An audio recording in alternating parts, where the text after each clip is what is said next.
कहते हैं कि जिसके पितृ खुश हो उसका सब कुछ खुश होता है, और कहते हैं कि जिनके पितृ नाराज हो ऐसे व्यक्ति जितनी भी मर्जी पूजा पाठ कर ले लेकिन उनका कभी कुछ भला नहीं हो सकता। यानी कि 21 सितंबर रविवार का दिन कुछ ऐसा ही है, पितृय अमावस्या। और सिर्फ पितृय अमावस्या ही नहीं, इस दिन सूर्य ग्रहण भी लगेगा, लेकिन ये भारत में दिखाई नहीं देगा, लेकिन इसका प्रभाव हर एक की राशि पर भी पड़ेगा। लेकिन सबसे बड़ी बात कि इस दिन हमारे पितृ विदा होकर जा रहे हैं, इसलिए ये अमावस्या अपने आप में ही बहुत ही महत्वपूर्ण बन जाती है। और इसके अगले दिन से ही शारदीय नवरात्रि भी प्रारंभ हो जाएगी। तो पितृय अमावस्या, सूर्य ग्रहण और शारदीय नवरात्रि एक साथ इतना कुछ हो रहा है। आप सभी को अपने पितरों को बहुत ही अच्छे से विदाई देनी है। 21 सितंबर अमावस्या सूर्य ग्रहण है और आखिरी श्राद्ध है 21 सितंबर 2025 अश्विन मास की अमावस्या, जिसे सर्व पितृ अमावस्या भी कहा जाता है। इस दिन पितृ अपने लोक वापस चले जाते हैं, जो भादो पूर्णिमा यानी कि चंद्र ग्रहण के दिन आए थे, और अब 15 दिन के बाद सर्व पितृ अमावस्या और सूर्य ग्रहण के साथ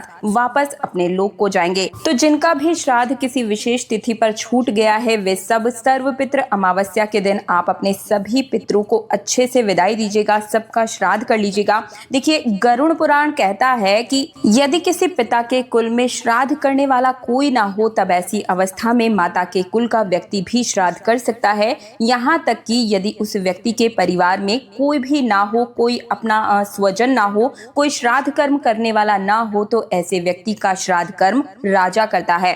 राजा उस व्यक्ति के धन से ही उस व्यक्ति का श्राद्ध संपूर्ण करवाता है, तभी उस व्यक्ति को मुक्ति मिल पाती है। कारण ये है कि उस व्यक्ति के धन से ही उसका श्राद्ध किया जाता है। तो सर्वपितृ अमावस्या के दिन आप अपने जितने भी पूर्वज हैं उन सभी का एक साथ ही इस दिन तर्पण कर सकते हैं और सभी का आशीर्वाद एक साथ प्राप्त कर सकते हैं। इस दिन सबसे पहले अपने सभी पितरों से आपको माफी मांगनी चाहिए। वो आज विदा हो रहे हैं और जाने अनजाने में इन 15 दिनों में, पितृपक्ष के 15 दिनों में जो कुछ भी आपसे भूल चूक हुई है, उनके लिए सर्वपितृ अमावस्या के दिन आप माफी जरूर मांगिएगा और अक्षत और पुष्प देकर मैं तर्पण छोड़ रहा हूँ, इसे स्वीकार करें। जो भी भूल चूक हुई है उसे माफ करें। इस तरीके से आप इस दिन माफी जरूर मांगे और अपने सभी पितरों को तर्पण जरूर दें। आज के दिन अपने पितरों के नाम का एक पेड़ जरूर लगाएं और उनके नाम से दक्षिण की तरफ आप टॉर्च जो है दिखाते हुए टॉर्च का दान किसी जरूरतमंद को दें। और इस दिन दिया जरूर ही जलाएं। सर्वपितृ अमावस्या का समय आप कहीं पर नोट कर लीजिए कि इस दौरान आपको ये सब कार्य करने हैं। अश्विन मास की अमावस्या है। तिथि आरंभ होगी 21 सितंबर को रात को 12:16 पर और तिथि का समापन होगा 22 सितंबर की देर रात 1:23 पर। ऐसे में सर्वपितृ अमावस्या उदया तिथि से 21 सितंबर को ही मनाई जाएगी और आपके लिए ये बहुत ही खूबसूरत सी अमावस्या है। मन थोड़ा सा विचलित हो सकता है क्योंकि इस दिन आपके पितरों की विदाई भी हो रही है और इसी दिन ग्रहण भी लग रहा है।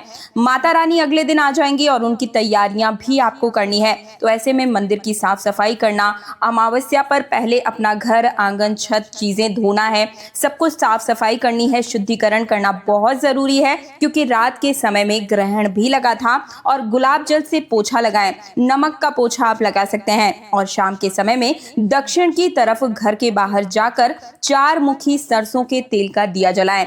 आप ध्यान रखिएगा कि सर्वपितृ अमावस्या के दिन सुबह में जल्दी उठना है, पवित्र नदियों में स्नान करना है।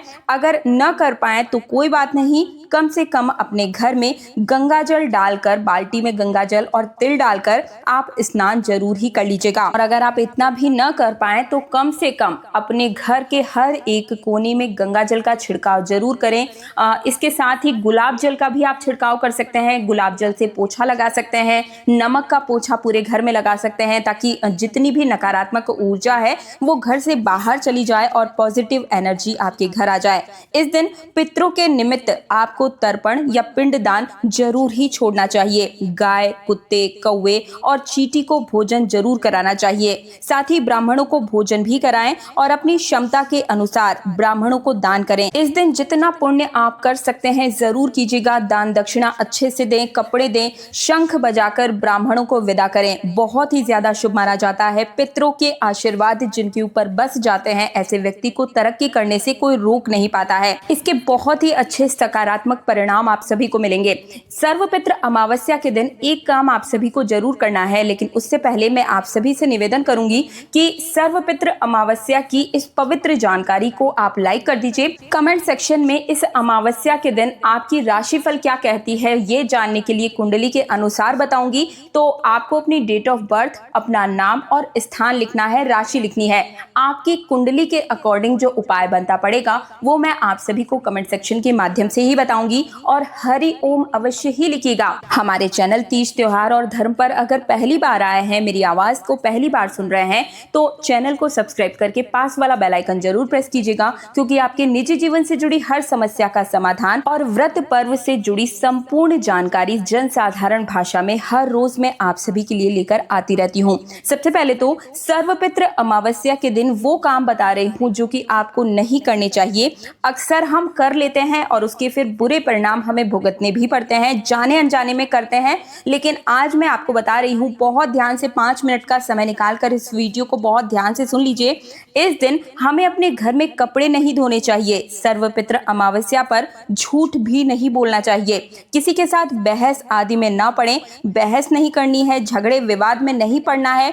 देर तक इस दिन नहीं सोना चाहिए। लड़ाई झगड़े और अनैतिक कामों से पितृ नाराज हो जाते हैं। पितरों की बुराई कभी नहीं करनी चाहिए, और खासकर अमावस्या के दिन तो बिल्कुल भी नहीं। अमावस्या के दिन नकारात्मक शक्तियां प्रबल होती है, इसलिए शमशान या सुनसान जगहों पर जाने से बचना चाहिए। इस दिन आपको पितरों का नाम लेकर पीपल के पेड़ पर जल जरूर ही देना चाहिए। सर्वपित्र अमावस्या साल की सबसे बड़ी अमावस्या होती है, और इस दिन मांस, मदिरा, अंडा खाने से बचें और अपने पूर्वजों को नाराज न करें। तुलसी के पत्ते इस दिन न तोड़ें, पहले से तुलसी तोड़ कर रख लें तो अच्छा होगा। सर्वपित्र अमावस्या पर पीपल के पेड़ के उपाय जरूर ही हम सभी को करने चाहिए।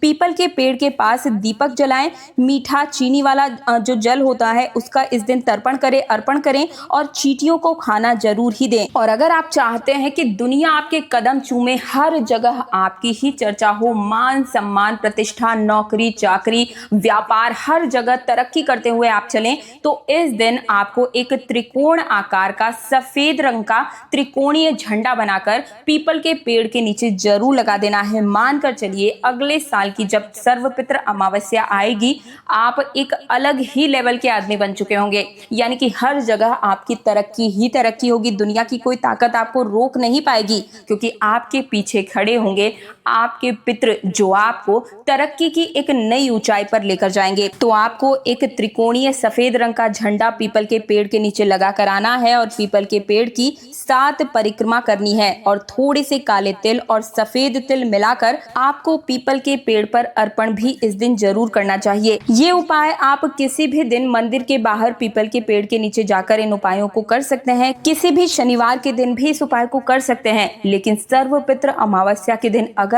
आप इस उपाय को करते हैं तो पूरे साल आपको किसी उपाय को करने की आवश्यकता ही नहीं पड़ती है। सर्वपित्र अमावस्या पर सूर्य ग्रहण है जो भारत में लागू नहीं हो रहा है, तो आपको डरने की जरूरत नहीं है। लेकिन इस दिन आपको गेहूं का दान, गुड़ का दान, चावल का दान जरूर ही करना चाहिए। भले ही सूर्य ग्रहण भारत में नहीं दिखेगा, लेकिन हमारी कुंडलियों पर इसका असर जरूर लगेगा, क्योंकि दुनिया के किसी कोने में तो ये ग्रहण लग ही रहा है ना, और सूर्य तो अपना ही है। तो ऐसे में आप इन उपायों को जरूर कीजिएगा, क्योंकि अगर कहीं भी ग्रहण लग रहा है तो इसका असर आपके जीवन पर होगा ही होगा। क्योंकि जब सूर्य पर ग्रहण लगेगा तब सूर्य कन्या राशि से उत्तरा फागुनी नक्षत्र में होंगे, और सर्वपित्र अमावस्या वाले दिन सूर्य ग्रहण भारत में दिखाई नहीं देगा, इसलिए सूतक काल लागू नहीं होगा। लेकिन हाँ, कन्या राशि वालों पर इसका गहरा प्रभाव पड़ेगा, और बाकी की जो राशियां हैं उनके ऊपर भी इसका असर देखने को मिलेगा। इससे जुड़ी हुई संपूर्ण जानकारी और ग्रहण का किस राशि पर क्या प्रभाव पड़ेगा, संपूर्ण जानकारी मैंने अपने चैनल पर अपलोड कर दी है। इस वीडियो को देखने के बाद में आप मेरे चैनल में विजिट करके जरूर देखिएगा